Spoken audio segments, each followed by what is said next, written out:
Welcome. Well, you're at home with Jim and Joy, and you are an important part of our EWTN family. We are truly delighted that you have welcomed us into your home. You know, we certainly would love to hear from you, so send us an email with a question or a comment to jimandjoy@EWTN.com. And remember, in this very busy world that we all live in, you can listen to our show. Just go out to EWTN Podcast Central at EWTN.com/radio/podcast. Now today, we are excited to be welcoming back Domine Clemons to our show. Now, Domine is a Catholic singer, cancer survivor, and an inspirational speaker. And at 26, she was diagnosed with a rare aggressive leukemia, and she was given 6 months to live without treatment. And her response was, "Okay, God, if this is your plan for me, I surrender." And that moment launched a great journey of faith, healing, and a grace that became the foundation for I Surrender All, my journey through leukemia, a worship and testimony experience that she now brings to parishes and to communities across the country. And today she's here to speak with us about her story and how surrendering to God, even amidst suffering, can draw us closer to Him. And we are going to have the privilege of hearing her sing today also. You could go out to her website, DomineClemons.com, and she was very vulnerable in her sharing and her beauty, and all the things that God has brought her through, the things that He has taught, and the things that He has done to her. And she wants to be light and salt about it, and she wants to tell His story to all of us, so you don't want to miss It was a great sharing yesterday, and I wasn't ready for the impact on family, like a sister who's given 6 months to be with her, and you know, she's got nine siblings, you know, parents, a grandparent I heard something about, and that's something too for those that are suffering and the loved ones that watch them suffer. And I'm just thinking about Mary Claire, who came, and I said, wow, she's really, she hasn't said she's traumatized, but I mean, how can you not be seeing your beautiful sister go through everything that she's gone through? So we just pray for everyone, especially those that are battling sickness and illness, those that are watching your loved ones that you've never seen like them before, especially those that seem to be the strongest and something happens to them. Those who are the youngest, like what the heck is going on here? And Domine would say, surrender. I've surrendered to the Lord. And surrender means something new to her now. And she's going to be unpacking that more fully for you. We'll be right back. Plenty more to come. Please don't go away.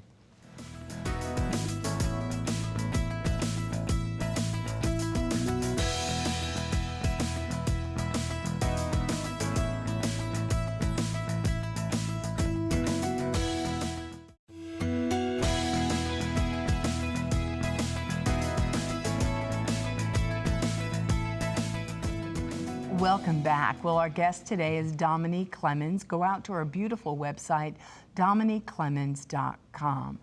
Well, Domine, you were sharing with our family yesterday about what you did before this diagnosis. You were a cantor. You were working the church. You were doing the church. And sometimes being in the church like that, it can detach us and disconnect us from the intimacy that we have with Jesus, right?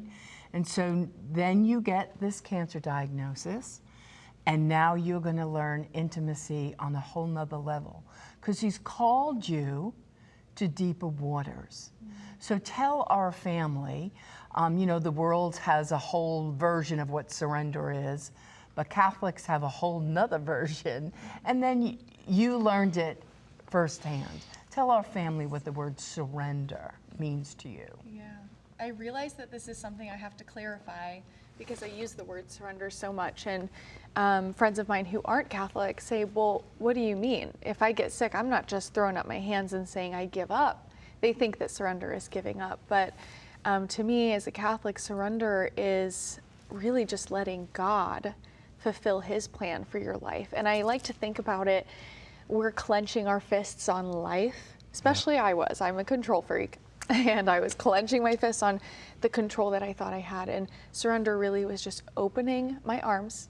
It's a vulnerable space to be, but opening my arms to him and allowing him to just take every moment and put it in his hands.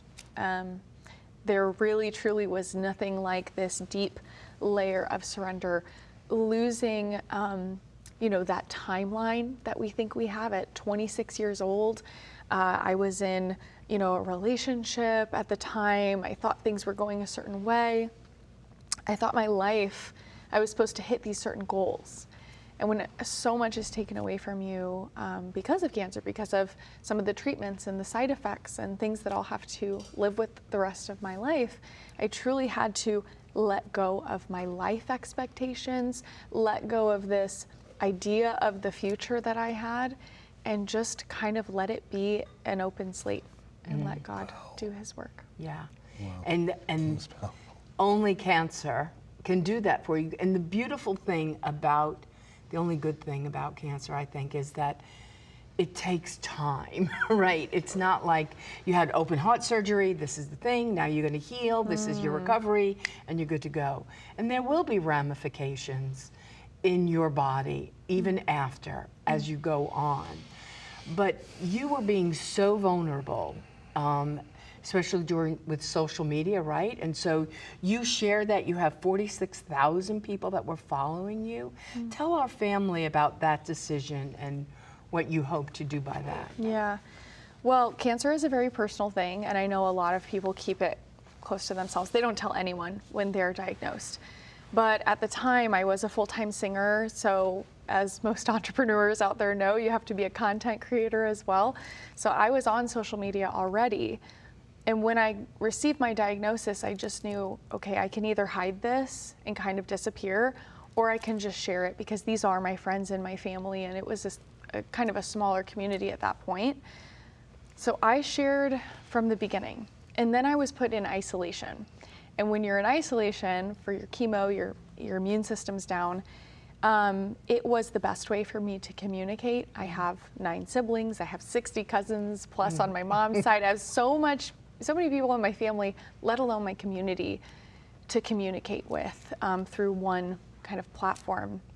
But then what I started seeing was people all over the world, truly, saying that they had the same exact diagnosis as me, people going through stem cell transplants, people reaching out to my sister as a caregiver and that journey. And it ended up, still to this day, I still have people every day reaching out saying, I'm day plus, 30 after my stem cell transplant. What would you recommend? How can I pray? Or what are some, different holistic approaches I can take? And that was really comforting to know that in isolation, I wasn't alone. There's so many people battling cancer, so many people battling illness, because it really just rips you away from normal life for a while. Yeah. So I'm very, very grateful for that community. I thought I saw out of my eye a video that you were in, maybe not, and you didn't have any hair. Oh, yeah. Okay. That is a video that I just saw out of my, and that was really terrible. Not just your hair. I mean, that did not look like you. Yeah. It's just it's very moving. Yeah. I could think of Jesus that said he was marred beyond human semblance. Like, and that, I said, I'm looking at just an absolutely beautiful, healthy person. And when I saw that, I just said, that can't be maybe. I don't even know if I want to say it. Yeah. So that's suffering. And somehow in the midst of that, you had another S, which was surrender.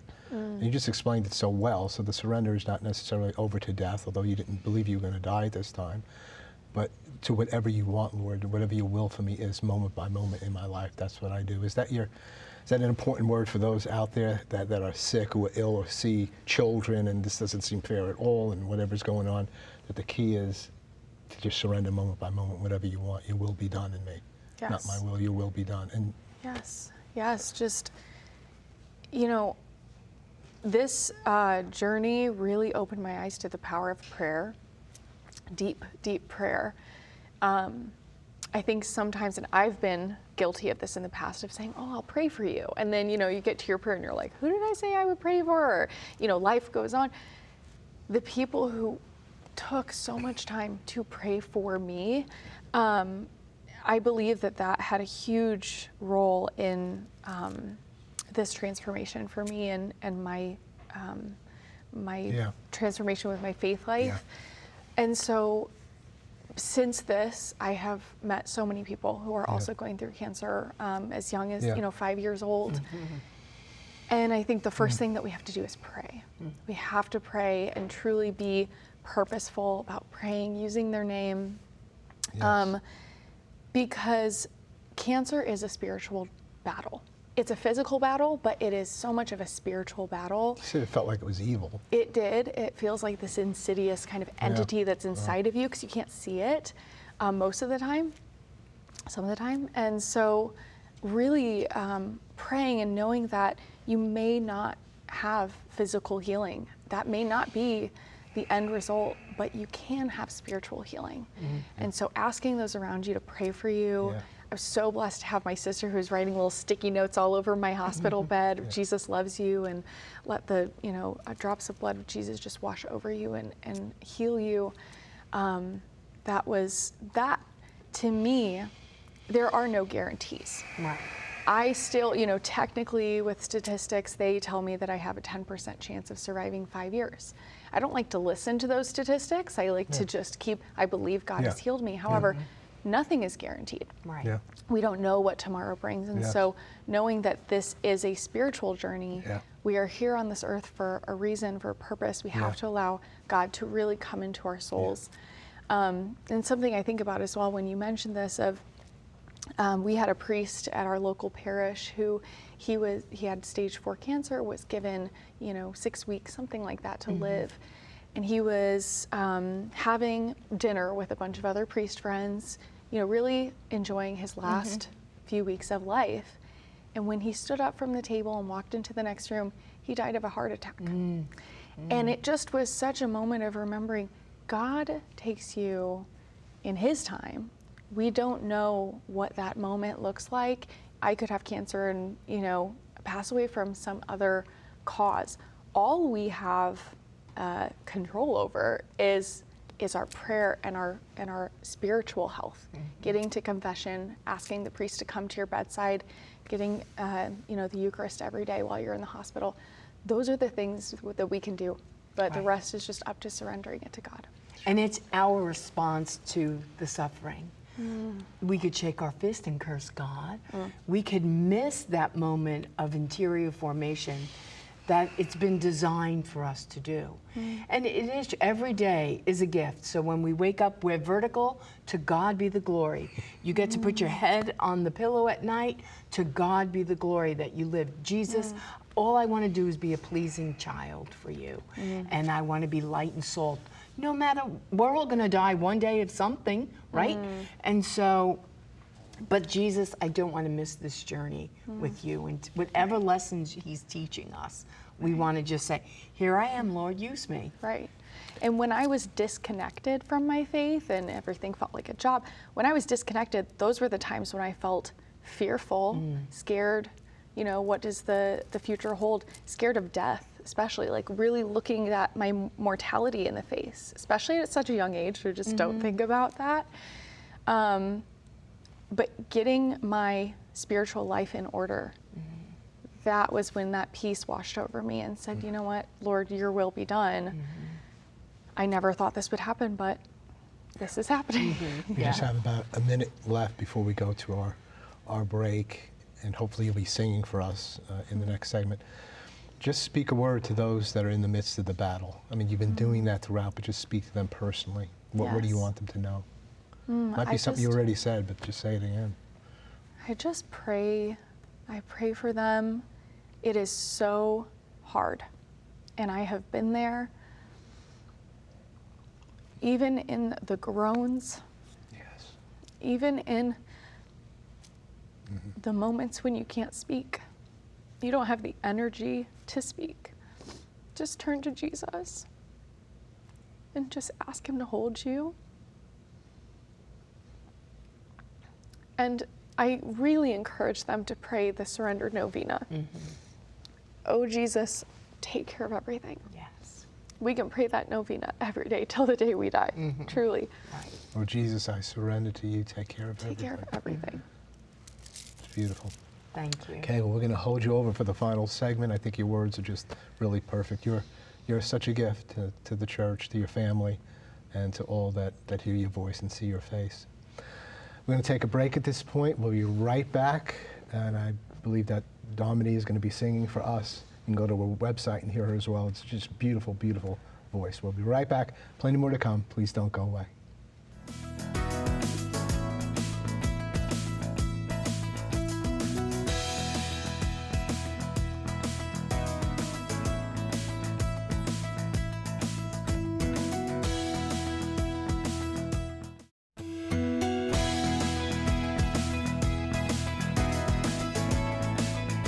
Welcome back. Well, we had the privilege of listening to Domine tell us her beautiful story of surrender through a very difficult time with a cancer diagnosis.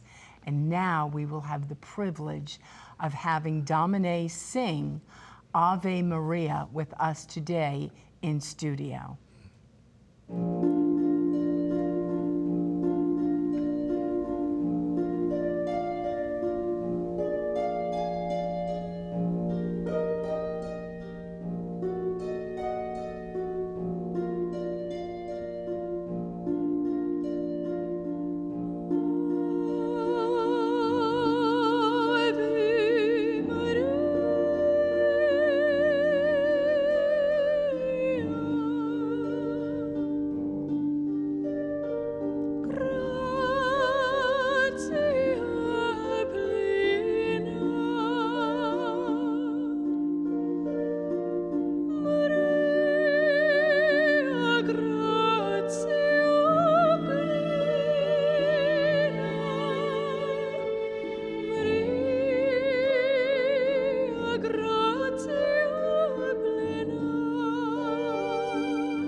If you'd like to invite Domine and hear her sing, you can go out to her website, DomineClemons.com. You can invite her, DomineClemons.com/invite. What a very special At Home with Jim and Joy this has been. Hope you've been greatly encouraged. You can do all things through Christ who strengthens you.